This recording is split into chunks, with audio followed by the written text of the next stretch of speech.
Your host, Brother Willie Muhammad. God came to us to seek and to save that which was lost. He raised a man from among us.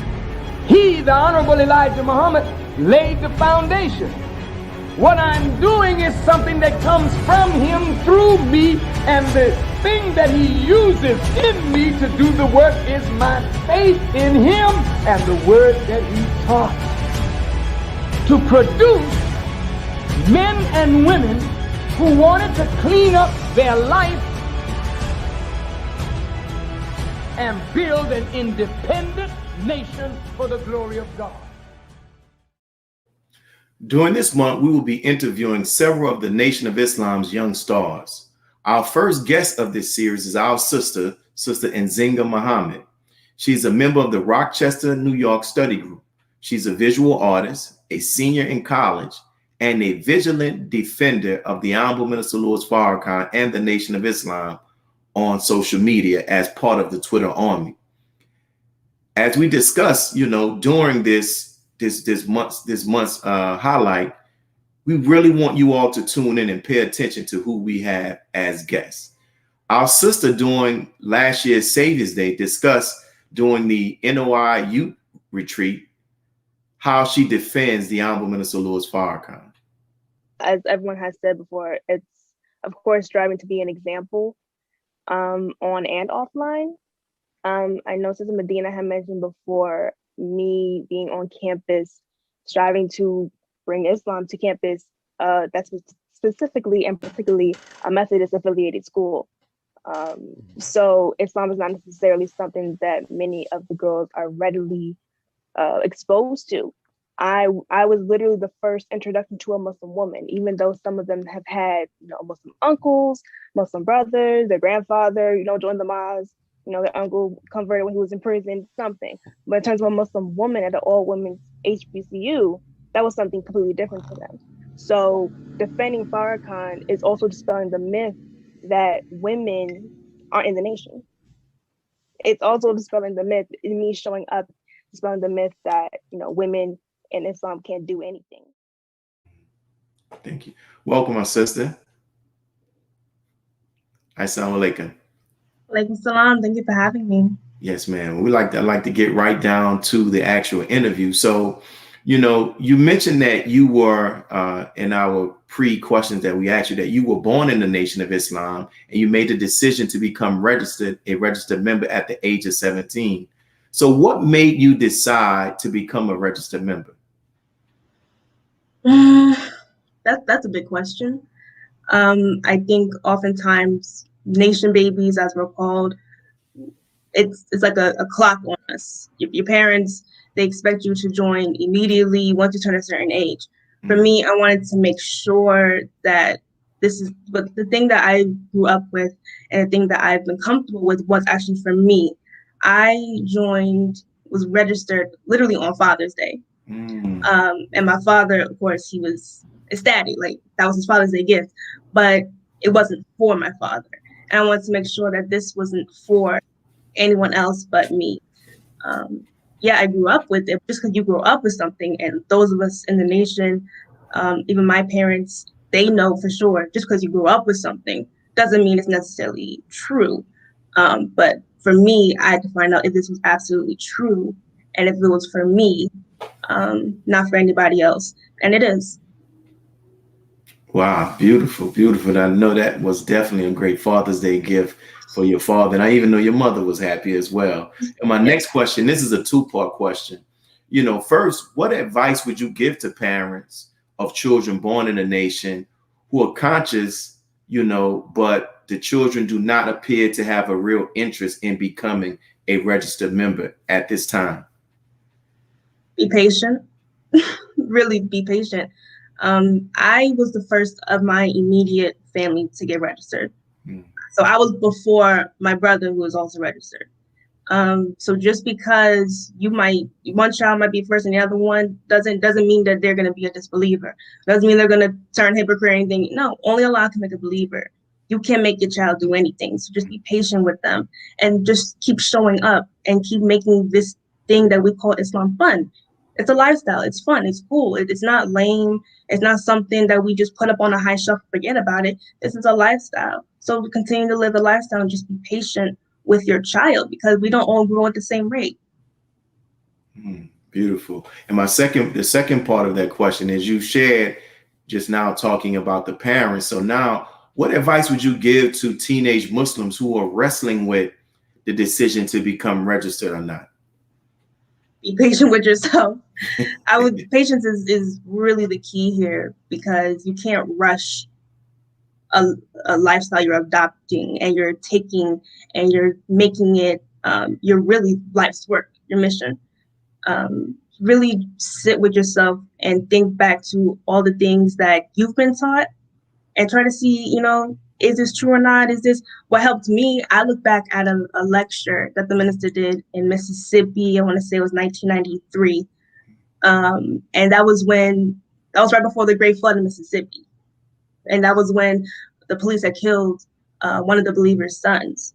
And so the minister came down to the lecture, and he said that God's wrath would come down on Mississippi. And then it started raining. And so that turned into the Great Flood of Mississippi in 1993. So when I saw that and matched up, I said, okay, he's definitely divine. He's definitely of God. So just finding out for yourself, research for yourself, look up, see if it adds up. And if it doesn't add up, then leave it alone. It's interesting. You mentioned two things in responding to those questions. You mentioned patience, and you talked about the research that you did for yourself. And I want to just dig deep into some of those. Why do you feel like patience is so key, especially from the standpoint of a parent and also from the teenager? Because Allah didn't create himself in one day. He didn't do anything in one day. It took several days, years, and we still haven't reached the level of perfection yet. So I would say being patient is key if you're going to talk about something that is an evolutionary process to perfection. Patience is something that, of course, I don't have, not fully completely, but it's still necessary and vital and important when you're making a big decision. And that decision could very much well save your life. And if you're a nation baby, you've seen the proof in your parents. You've seen the proof. And if you see maybe old photos or videos of what your parents were, then you'll see how they are now. And if there's a difference in their lives, then something happened. But it didn't happen overnight. They thought about it, they researched, they talked to people, then they accepted. They might have accepted the same day they heard the lecture, but they still had a process in class, which took time and patience. So being patient is key, I would say, because it's a very important thing. And you talked about how, I'm quite sure, prior to you seeing that lecture that the Honorable Minister Louis Farrakhan did when he spoke in the state of Louisiana, and I know you prior to that you saw numerous lectures, but what was it? What was it about that lecture that really drove you home? Like you was like, I got to do this. Because everything matched up. Everything made sense. And it was what was being said was also prophecies to me. And I know what the scripture says. If a man says something that doesn't happen, then he's not a prophet. You can leave that alone. You don't have to worry about that because it's not true. He's a fool. Don't listen to it. But if it comes true, then you're obligated to listen and go wherever he says go. So that's what really helped me in confirming it through scripture also, and saying if it matches up, and it did, and it does, and it always has.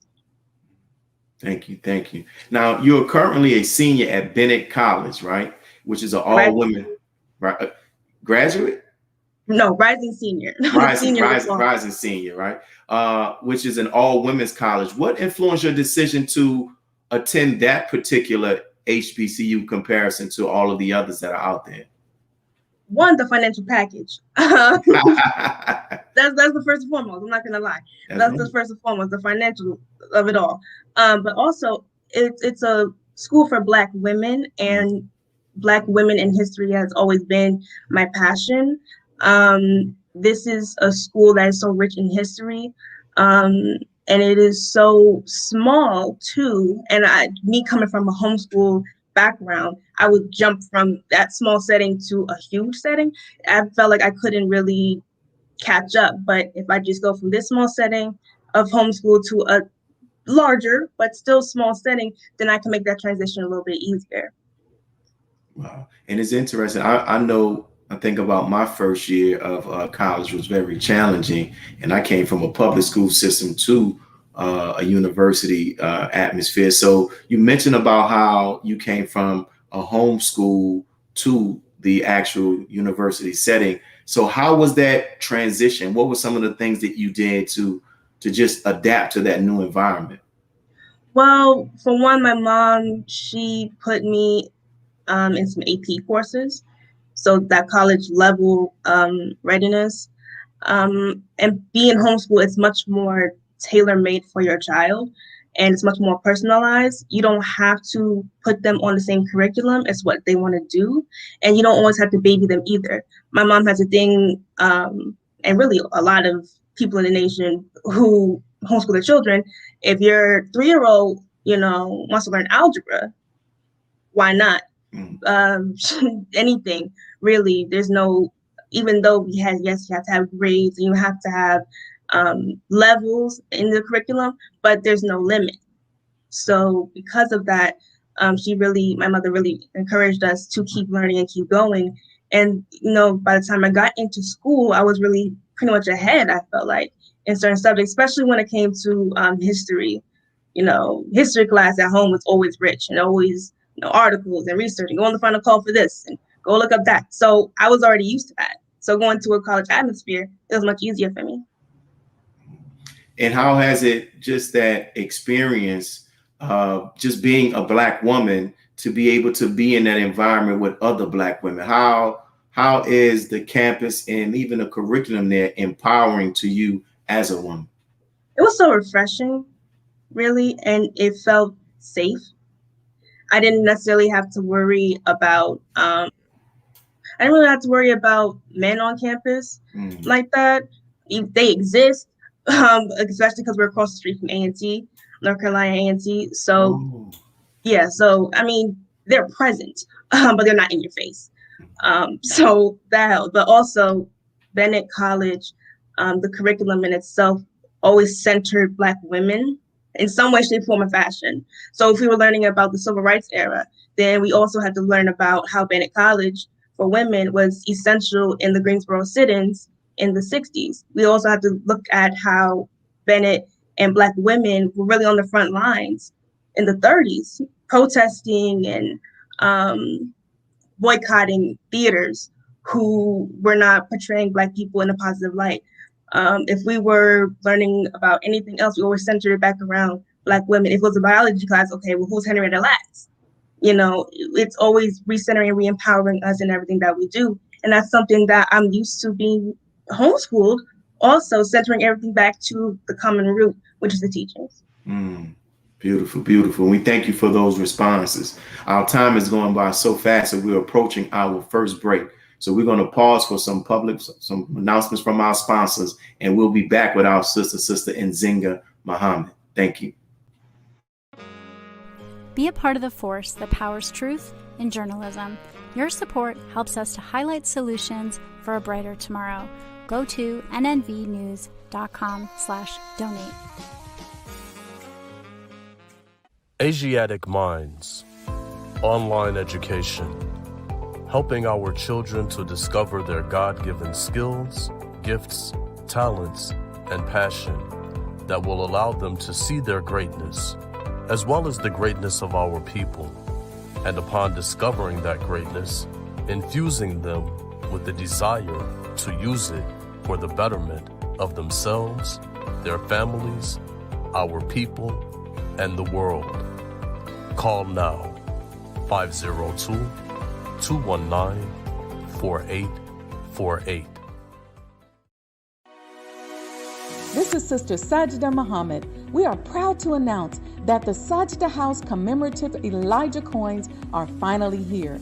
This priceless heirloom, made from recycled copper from the messenger's home, is now available at sajdahouse.com. The hashtag Bank Black social media campaign made strides not only in revolutionizing how we bank, but also how we think. the movement inspired thousands of African Americans across the country to transfer or deposit millions of dollars into Black-owned banks. These are banks that will invest in urban communities, employ African Americans, support Black businesses, and inspire Black home ownership.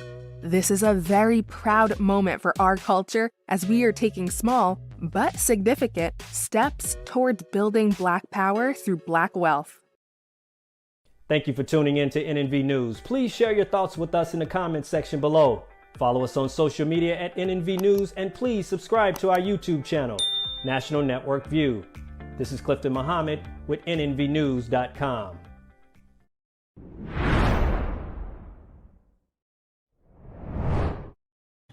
This past May marked the 64th year of the Honorable Minister Louis Farrakhan in the ministry. Recently, Brother Abdul Qiyam Muhammad appeared with Brother Dimitri, Brother Nuri, and Brother Carlos to highlight this accomplishment. I think it's of utmost importance because not only does it mark him being declared a minister by the Most Honorable Elijah Muhammad, and has now continued to be known as the minister, but it also, for me, marks 64 years of him doing something that's unprecedented by somebody who has reached such a pinnacle in this world's life and still going up. The minister has 64 plus years of elevating his teacher. Not one time has he mounted a rostrum, been on a radio show, written an article, visited a church or a school in these 64 plus years. Has he not let the people know who is his teacher and the one that has also made him? So I believe that it's very important that we talk about this beautiful man, because he's a wonderful example of the power and the uniqueness of elevating your teacher, which in truth elevates you. And we're back, and we're here with our sister Nzinga Muhammad. I'll go into our next question.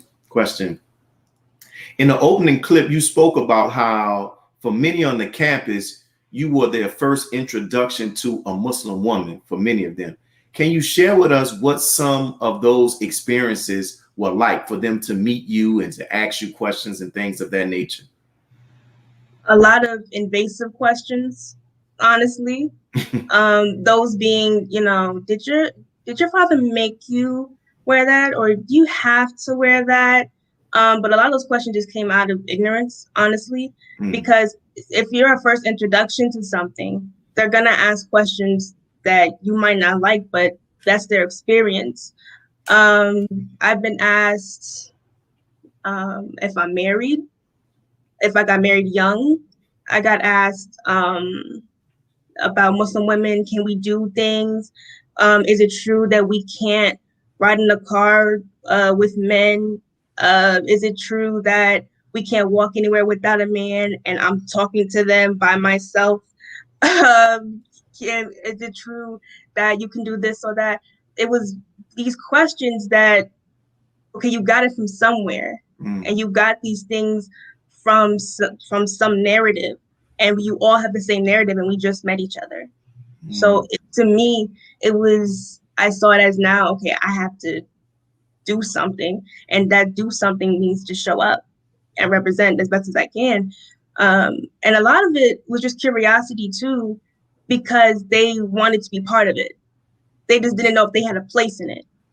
And that's when I was like, okay, I have to introduce them, but not in a way that is down their throat, because that's what they're used to, the narrative being about us. That if I join this thing, then I'm gonna be forced to do something I don't want to do. And that's not attractive. So in inviting them, I had to just show up where, not like this every day, but wearing a scarf. And that was a conversation in itself. And the question that they had slowly turned into, where's your mosque? And it went from, are you forced to wear that, to, well, do I have to wear this when I go to the mosque with you? So I would say that first introduction to Islam as a Muslim woman really, I want to say, stuck with a lot of them. Wow. And I'm quite sure, how has having those type of interactions with other college students, how has it benefited you as a Muslim personally, as it relates to your studies, your ability to communicate, and even convey a certain point of perspective to someone else outside of our faith? I felt like I was really doing something constructive and productive as it relates to the mission. I felt like I was doing something that was beneficial, not just for me, but for all the people around me. I didn't just want to, feel like have my ego boosted up. Yeah, introduce you to Islam. No, I wanted them to actually have a full grasp of what this thing is and what it's not.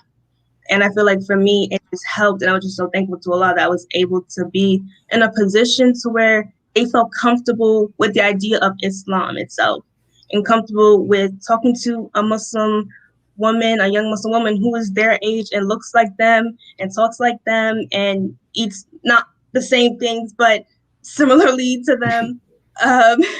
And that it just I felt like I was normalizing my lifestyle and my faith in a space that it was not normal, at least for them. And I feel just blessed and grateful to be in that position. Beautiful, beautiful. Now, also in preparing for this interview, I found out that you are a visual artist, right? So, and your artwork can also be purchased online. When did your interest in such begin? And then what do you hope to accomplish with your art? So I began painting. Well, first, I've always been an artist. I've always, was drawing, illustrating. I used to illustrate my own little books and staple construction paper together and illustrate them. So I was always doing that in drawing. I didn't take drawing seriously until I was 13, and I took painting seriously when I was 16 because I had a job with the city and we had to paint murals for recreation centers. So I learned on the job how to paint, and my instructors and supervisors were Black women. And so they helped me and really just pushed me to find my style in art and also be comfortable with different mediums, whether that's acrylic, whether that's oil, or whether that's spray paint. And so that translated into me really painting, really painting and being comfortable with that and eventually selling it. And I think what I want people to see a lot, I do paint a lot of Black women, especially in bright colors and especially in pastel colors. And a lot of times it's dark-skinned women. And the reason for that is because there's this myth and idea that Black women can't be soft, that Black women can't be feminine, that Black women can't be vulnerable. And so these are bright colors, they're soft colors, they're pastel colors, because Black women should be allowed and able to do those things and be those things. So I wanted to be a positive light when looking at images of our people. And thank you for that response. And also I found out that you have chosen was interdisciplinary studies, right? With a history concentration, which is one of my favorite. I majored in history as well, and you're minoring in English. So why did you choose those particular courses, and what are you planning on using them to do? Inshallah, I do want to go to grad school eventually and get my master's in history. But for Bennett, there was no history major necessarily, biology, math. There was no history major. It was interdisciplinary studies. And then you create your own major within that. So I did history. And a lot of my historical work has been dealing with Black people, whether that's in religion, in colonial era, Black women in the colonial era. And so I took really women's studies and also history as it pertains to Black history and made that my own major. And wow. So. And this is and you were mentioning a lot, and I love the way that how Bennett not only does it connects you all to our history, but it shows what was Bennett's role during the civil rights, but also Black women, right? And from your perspective as a historian, what would you say has been and is the significance of the Black woman to the overall sojourn of Black people in America from the time we got off the ships until even right up until now? That's a whole, that's a big question. That's the whole question, because you got to think 400 years of this thing, this system that we had to deal with. It's a lot, because we had to have our humanity taken away as Black people, but also as women. There were certain things and methods that were used against us, particularly because we were women, and we had to stay strong in that. You know, being wet nurses, being raped, having all these things done to us, and still having to be intact, and still have to work all the time. I think that Black women have really sacrificed so much and have been through so much and continue to go through so much, and still there's this resistance, and we're still here. A lot of these things, a lot of these laws created against Black women, particularly, for instance, during the slavery era, where if you're a slave, your child's a slave. And so these targeted attacks towards Black women during slavery were very apparent, but also just for us to still be here just shows that somebody survived. Like, we're living proof of people who survived through that Middle Passage, survived through the breaking process in the Caribbean, survived through all of these things, and we're still here. So I think Black women deserve nothing but roses, a break also, and deserve a chance to be ourselves and be free, because for so long we've had to be tough, and we had to be resilient, and we had to be strong, and we had to be all these things. I think that Black women really just deserve the world for what, not even for what we've been through, but we continue to go through. And because we are, as the minister has said, the second self of God himself. And if us being here isn't proof of that, then I don't know what is. Wow. Beautiful. And you see, in that response, you brought up another question in my mind, but I can't ask it right now. We'll do it later after the break. So we're at our next break, and we're going to pause to hear from our public, from our sponsors, and we'll be back with our Sister Nzinga Muhammad. Thank you. Be a part of the force that powers truth in journalism. Go to nnvnews.com/donate.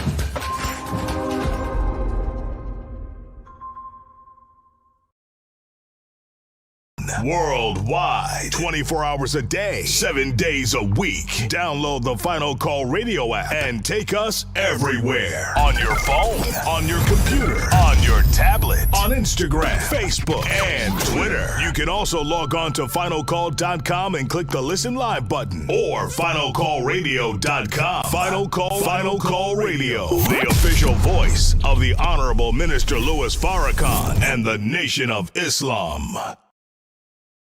Please share your thoughts with us in the comment section below. Follow us on social media at NNV News, and please subscribe to our YouTube channel at National Network View. I am Willie Muhammad with nnvnews.com.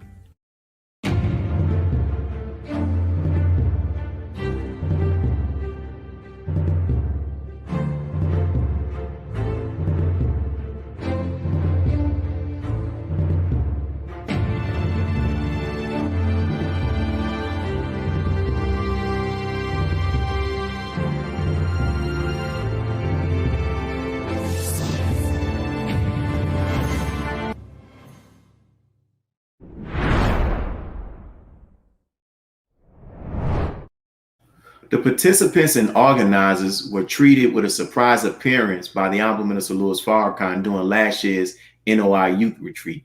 He shared some valuable guidance with them, and his words can be viewed online. But she has shined the light of her concern on our youth, in particular, the future of our nation, the youth of the Nation of Islam. So when she asked through Sister Amina, would I come and kind of close out things, man, I was rushing, trying to get myself ready so I could come and meet the giants. So dear sister, you were a part of that it was a Zoom, I believe it was, and you were present when the Honorable Minister Louis Farrakhan appeared. How did that make you feel, and what do you think about what he shared with you all during that evening? Oh, I was scared. I didn't know. First I thought someone was playing, because I was like, what do you mean he's here? Like, he's in the Zoom? What do you mean? So I went through the participants and I said, oh, he's here. So I was like, did he hear me? Did he hear what I said? Did I say everything okay? Am I okay? Do I look okay? And that was just such a shock for everybody. But it was so needed too, because what it did was it humanized him for me. It made him coming to Zoom to speak to us, and he's pointing out different people saying, oh, I like your tie, I like your uniform, I like this, he was really speaking to us, and he was talking to us as if we were regular human beings like him. It showed that, sometimes we get lost in the divinity of him, and we don't see him as a human being who's accessible, who is reachable, who can talk to us, and he is all of that. And it really showed he is all of that. What he shared with us too, it was like he was speaking to me. And the way Zoom is set up, once you have the speaker's view, he's looking directly in the camera, and so you're like, oh, he's talking to me. But what he was saying, it hit so deeply for me, because it was like a personal message, like Allah was speaking to me through him, and he always does. But it just showed that he really has a divine connection to Allah. And if he comes in a room and he speaks, it's as if he knows exactly what you're going through, and he speaks to that concern. And he said it in a way, it was like, so did I have a discussion with you yesterday? Were we talking last week? Because everything that you're saying adds up to my life. And it was so personal, and it was just a beautiful experience overall. Beautiful. Thank you. And also, prior to this virtual appearance some years ago, you had the opportunity to personally meet the Honorable Minister Louis Farrakhan and Mother Khadijah. It looks like it was at one of the national trainings. So can you share with us how this moment came about and the impact that it has had on you? Ooh. So again, I was scared. So we were, during that time, it was right after there was the women's defense training. And so we were waiting for the larger group to learn a few moves. And while that was going on, one of my friend's sister, Kiyama, she's from Charlotte, she was like, oh, Nzinga, do you want to take a picture with the minister? I'm like, what do you mean take a picture with the minister? You can't just walk up and just ask for a picture with the minister. Like, are you crazy? So she's like, no, it's fine, come on. So she's pulling my hand, and I'm like, Kiyama, no, like, we're not going up there. You can't just do that.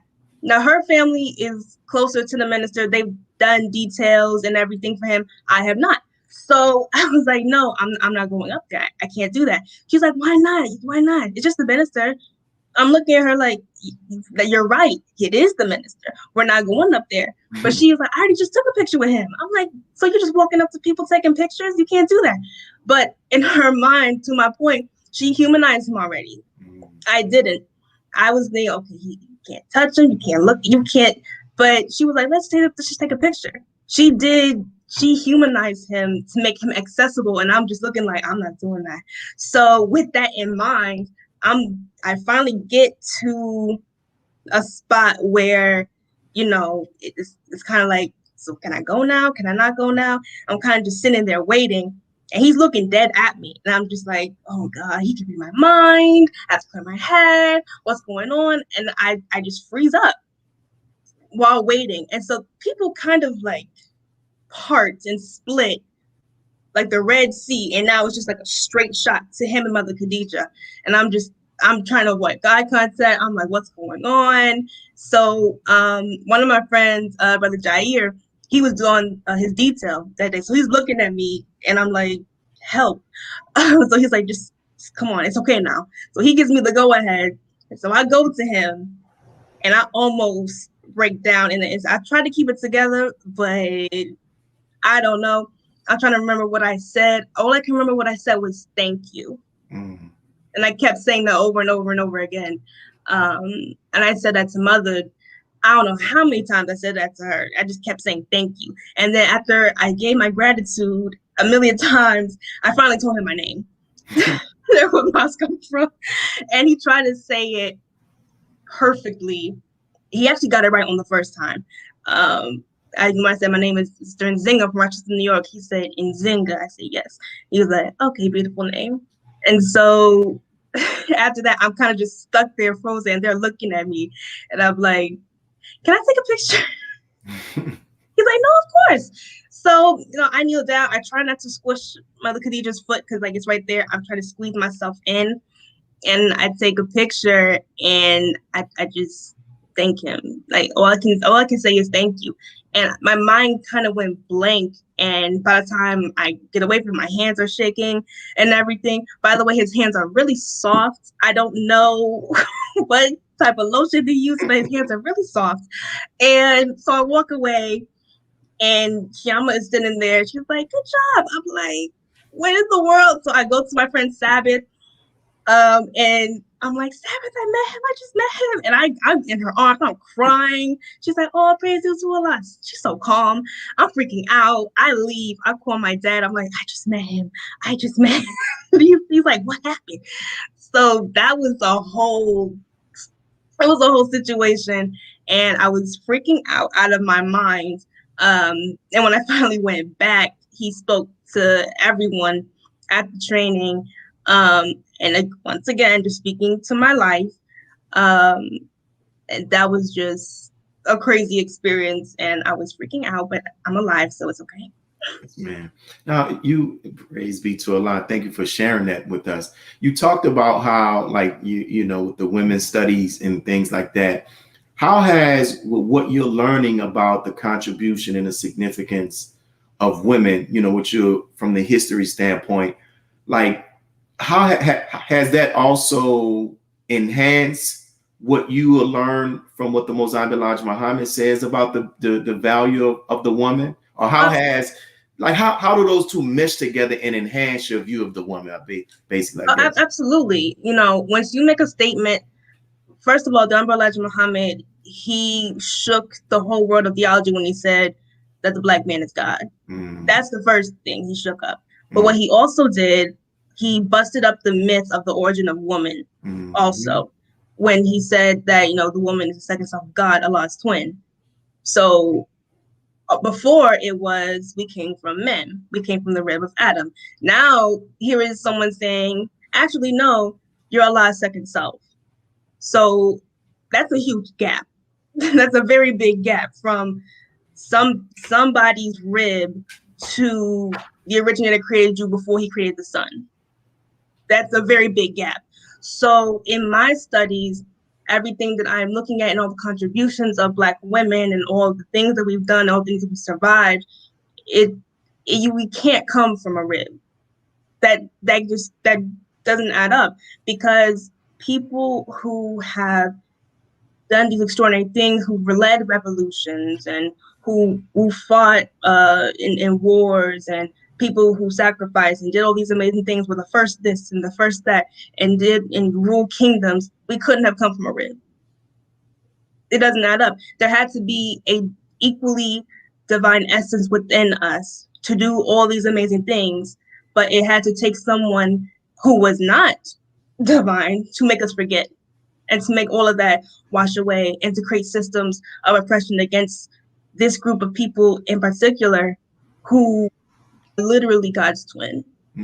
Beautiful, beautiful. And that, I like the way that you said that, and that is you great response, definitely great response. So, you know, we talked about how you are one of the defenders of the Honorable Minister Louis Farrakhan on social media, and I check it out. You're going and you're defending him in our way. Can you give some examples of one of the attacks that you might find that you have defended the Honorable Minister Louis Farrakhan against, and how did you go about defending him? The most recent that I can think of was during the homegoing of DMX. And so with that, the minister spoke beautifully, as he does, but he gave a lot of course, Christian references, which is no stranger to me, but it was strange to a lot of people who never heard him before, or who have heard of him but never heard him. And so they were saying that he speaks like a preacher, and I never knew he quoted Jesus like that before. And I'm thinking, there's no way you didn't know that he talks about Jesus. And that was just one of the things that I even remember being at school. People asked me, so you believe in Jesus, right? And I was like, yeah, I believe in Jesus. But people don't know that for real. They really don't understand that and fully grasp that, because to them, really, in truth, Jewish people have more connection to Jesus than Muslims, simply because of a one, land, but also language. So they feel like they're more connected to them, and plus they read the Bible. Jesus was Jewish, so Jews are more connected to Jesus than Muslims. So we're the bad guy, when the whole time he's one of our biggest champions. So we have a duty, really, to make the world know that, yeah, that's our man too. And oftentimes, and we say, a good Muslim is a good Christian, and we prove that. So the minister, him speaking about Jesus was nothing new. It's just part of his ministry, and it's part of all of our ministry. So what I did was I made a thread on Twitter, and I created a thread, and it was just a list of all the times he spoke about Jesus. Not all the times, but some key points in which he's really dealing with in the same cadence and also in the same tone and the same spirit as he did at that funeral. Beautiful, beautiful. And we're coming up on our next break, and I see your mother and your father in the comments. They're so proud of you. Brother Abdul Qiyam too, and I told him I wanted to interview you. He's like, definitely, definitely. And I can tell that you really study, sister, and continue to keep up with that, in addition to what you're learning on the college campus. So we're coming up on our last break, and we'll be back to finish this beautiful interview with our sister Nzinga Muhammad. Be a part of the force that powers truth in journalism. Your support helps to combat false media. Cash App NNV News.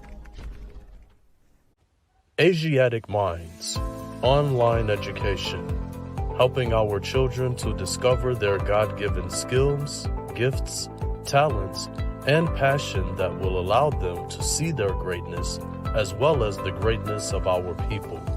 And upon discovering that greatness, infusing them with the desire to use it for the betterment of themselves, their families, our people, and the world. Classes begin September 1st. To enroll, visit AsiaticMinds.com.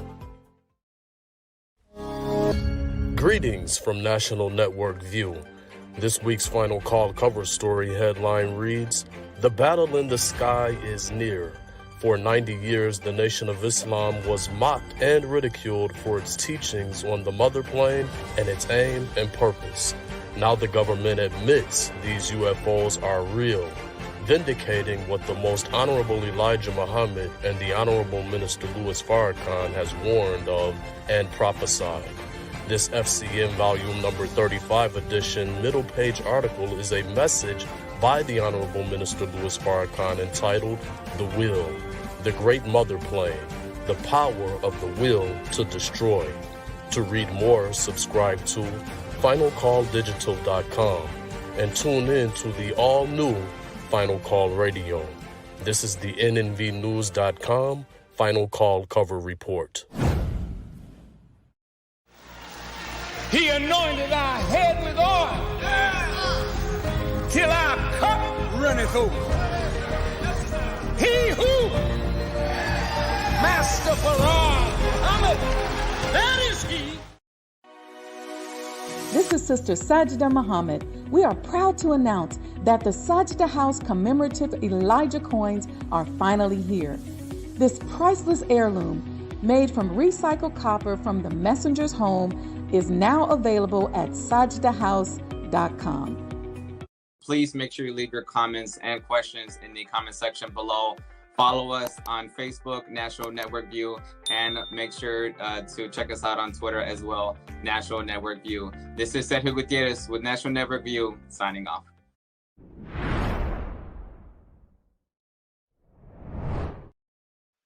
During one of our previous shows here on NNV, we had the opportunity to interview jazz violinist Michael Ward.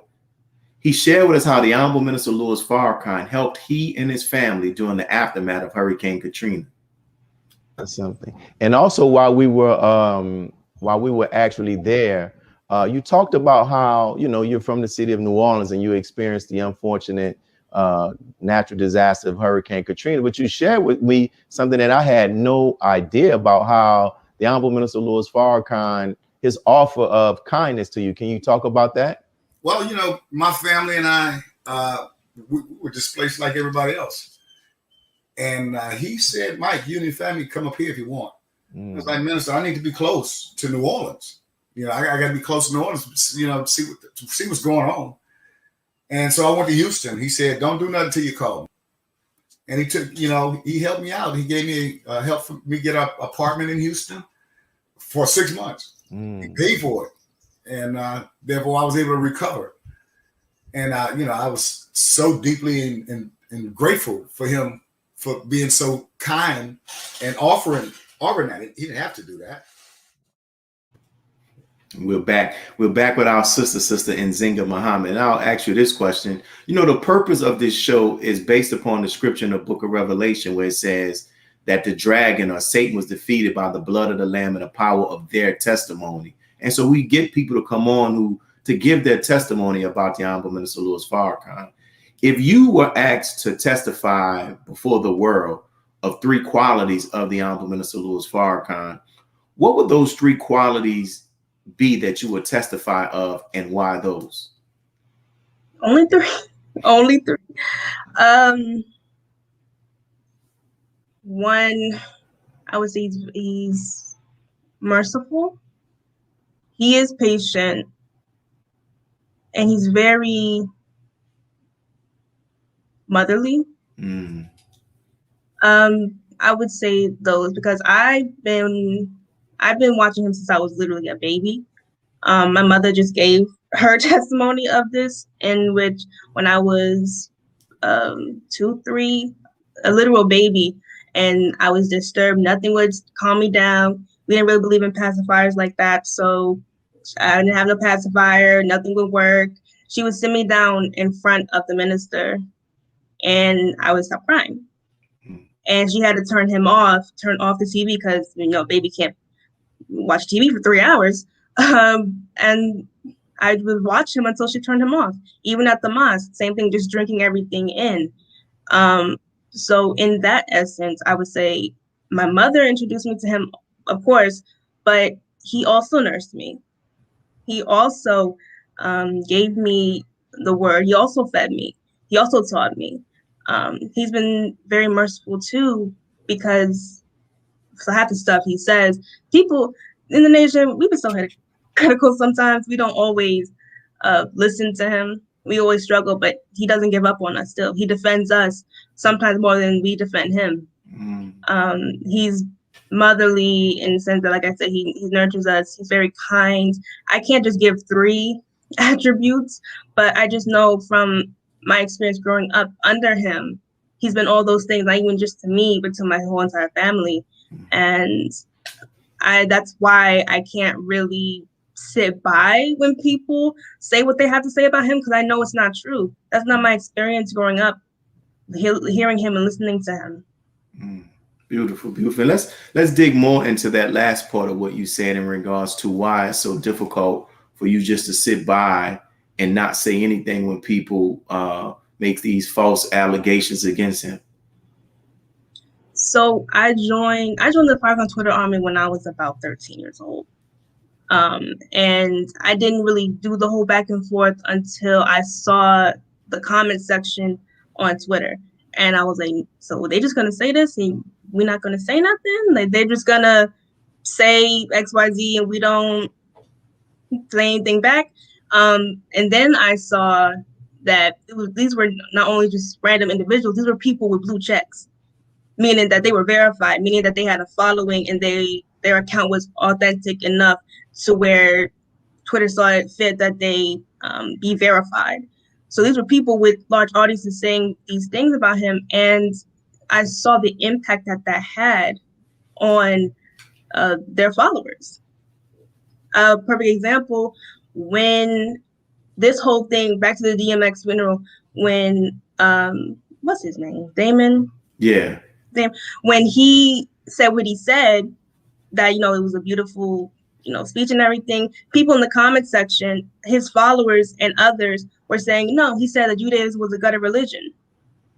So this was not just one person, this was a lot of people who were saying these things. And that's what also influenced him taking it down, because he got attacked by all these people who were saying the exact same thing, but they were all false.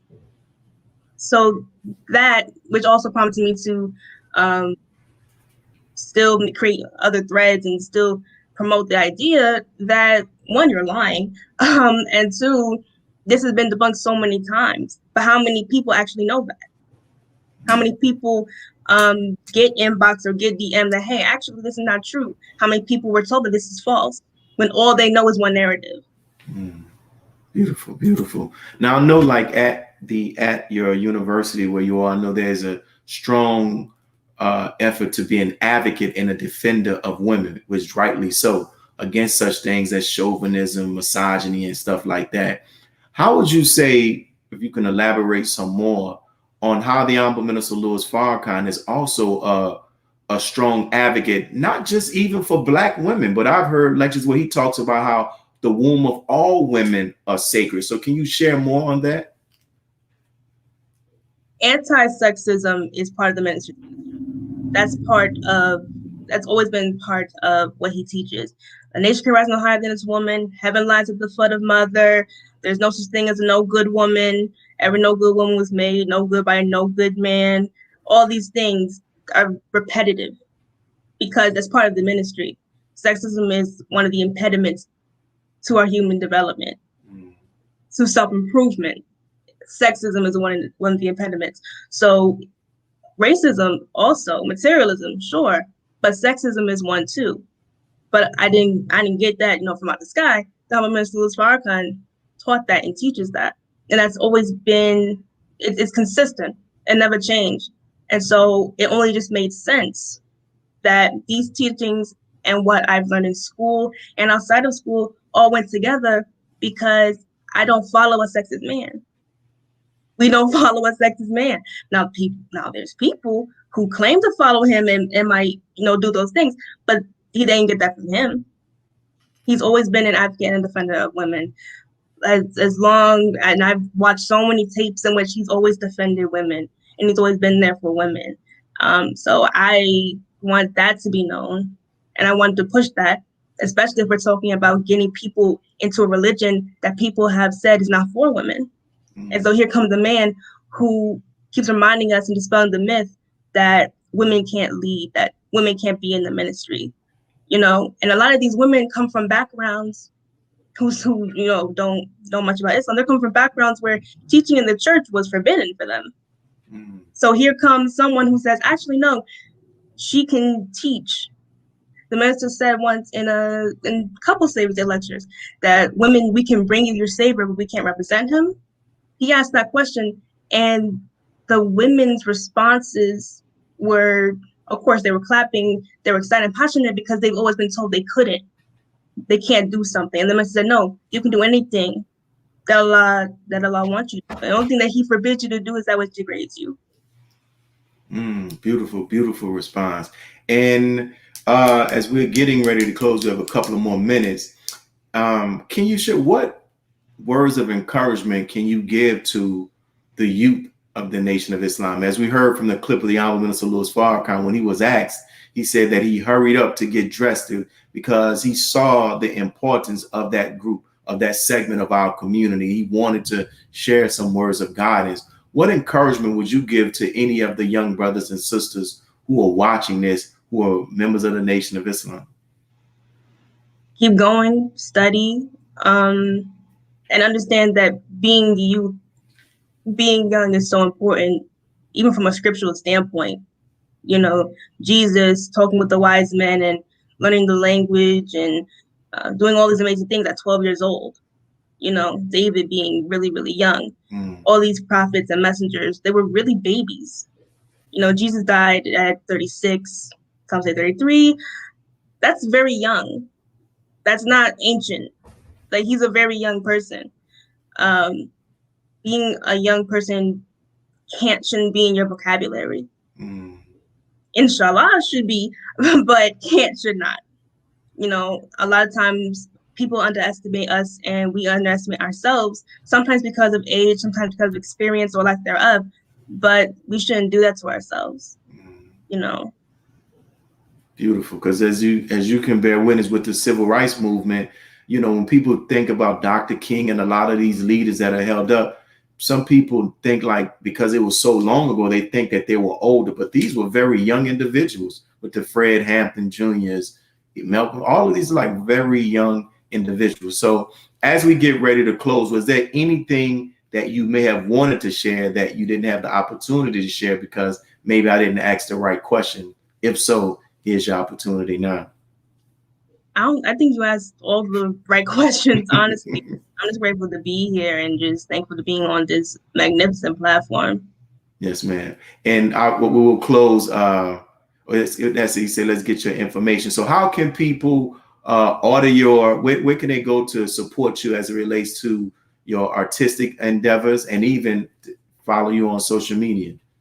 So in terms of my art, you can follow me, myartpal.com / Queen Nzinga. Also, in terms of my Instagram, it's Queen_Nzinga.